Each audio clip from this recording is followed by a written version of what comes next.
Hari ini menjadi tumpuan ramai apabila pelakon terkenal Ukasha Senrose tampil membuat dakwaan serius terhadap suaminya Kamal Adli berhubung kemelut perceraian yang sedang berlangsung di Mahkamah Syariah.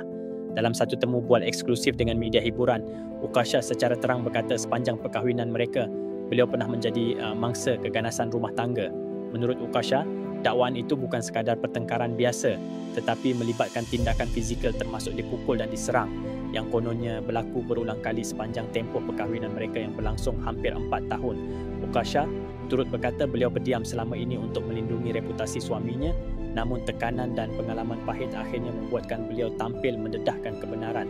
Dalam kenyataannya, Ukasha juga menafikan dakwaan bahawa beliau tidak stabil mental seperti yang pernah diperkatakan pihak tertentu, menegaskan bahawa beliau masih mampu menjaga anak mereka seorang diri. Bukan itu sahaja, Ukasha mendakwa beliau telah membuat beberapa laporan polis berkaitan keganasan rumah tangga sejak awal Disember, termasuk menunjukkan foto-foto yang kononnya menunjukkan kecederaan akibat tindakan fizikal tersebut.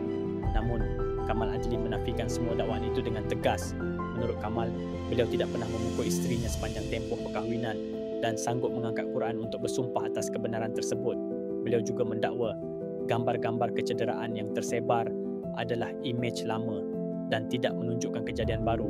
Malah beliau menafikan sekeras-kerasnya tuduhan bahawa beliau menyakiti Ukasha.